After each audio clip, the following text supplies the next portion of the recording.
Please subscribe my channel. नमस्कार, आज हम पढ़ेंगे पाठ 4 देव।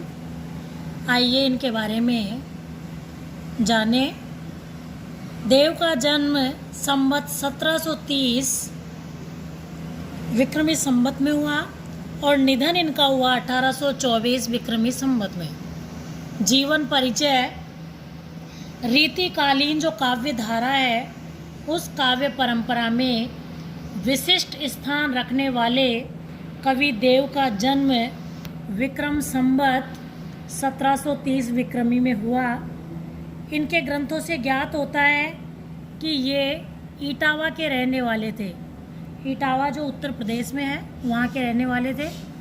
इस संबंध में एक उक्ति प्रचलित है, एक वाक्य प्रचलित है कि ध्योश्री या कविदेव को नगर इटावा वास, यानी जो कविदेव हैं उनका जो नगर है इटावा, वहाँ का निवास स्थान है। इनके पिता का नाम कुछ विद्वान बिहारी लाल दुबे मानते हैं। इनके वंशज वर्तमान में इटावा और कुसमरा में रहते हैं। देव की रचनाओं की संख्या 52 बताई जाती है, किंतु इनकी प्रमुख और प्राप्त रचनाओं में भाव विलास, भवानी विलास, कुशल विलास, रस विलास, काव्य रसायन, देवचरित्र, अष्टयाम, सुजान विनोद, प्रेम तरंग आदि हैं। देव ने भी केशव की भांति कवि और आचार्य कर्म का निर्वाह किया था।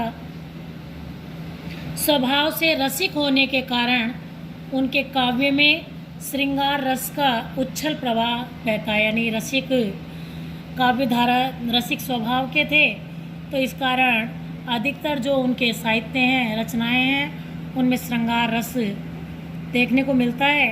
यह श्रृंगारिकता छिचली नहीं अपितु उसमें विशेष गंभीरता विद्यमान है। वे वैसे तो रसवादी आचार्य थे, परंतु अलंकारों के स्वाभाविक प्रयोग के प्रति उनका आग्रह था। देव ने साहित्यिक ब्रज भाषा को अपनाया था, परंतु उसमें संस्कृत, प्राकृत, अभ्रंश, फारसी तथा उत्तर भारत की अन्य बोलियों के शब्दों का स्वतंत्रता से प्रयोग मिलता है। इस प्रकार कवि देव काव्य सृष्टि और आचार्य दृष्टि के कारण ऐसे महाकवि हैं जिन्होंने तत्कालीन उस समय सामाजिक एवं साहित्यिक परिस्थितियों में हिंदी साहित्य को अमूल्य ग्रंथ रत्न प्रदान किए। पाठ परिचय। यहाँ निर्धारित कविता में देव ने अपने आराध्य श्री कृष्ण का गुण कथन किया है। सांवरिया श्री कृष्ण के पाँवों से घुंघरू के मधुर स्वर झंकृत हो रहे हैं, बज रहे हैं। वे पीत बसन में पीले रंग के कपड़ों में सुहावने लग रहे हैं। माथे पर मोर मुकुट पहन रखा है, नयन चंचल हैं, मंद हंसी चेहरे पर शोभायमान है। कृष्ण के लोक प्रचलित स्वरूप को कवि ने अभिधा में मुख्यार्थ में समग्रता से संपूर्णता से उपस्थित कर दिया है। देव को पीछे पैचीले मजमून की बुनावट में, यानी कठिन शब्दों की बुनावट में निपुणता हासिल थी।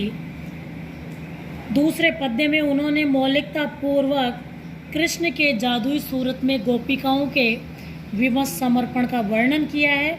तीसरा पद्य स्मृति एवं स्वप्न कविता का संगम है कि नायिका है जिसको याद रहता है कि उसके जो प्रियतम है उन्होंने आने के लिए कहा है, और वह जब बरसात होती है, सावन का महीना होता है, तो उसे स्वप्न में आकर कहते हैं कि चलो झूलने चलते हैं। इस प्रकार वह अपनी बात को बताती है।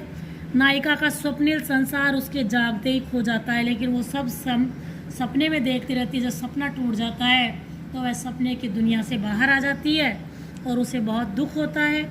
स्वप्न में सुखद मिलन होता है और जागरण में जुदाई होती है। यह विडंबना ही कविता की मौलिकता एवं खूबसूरती है। आज के लिए इतना ही काफ़ी। धन्यवाद।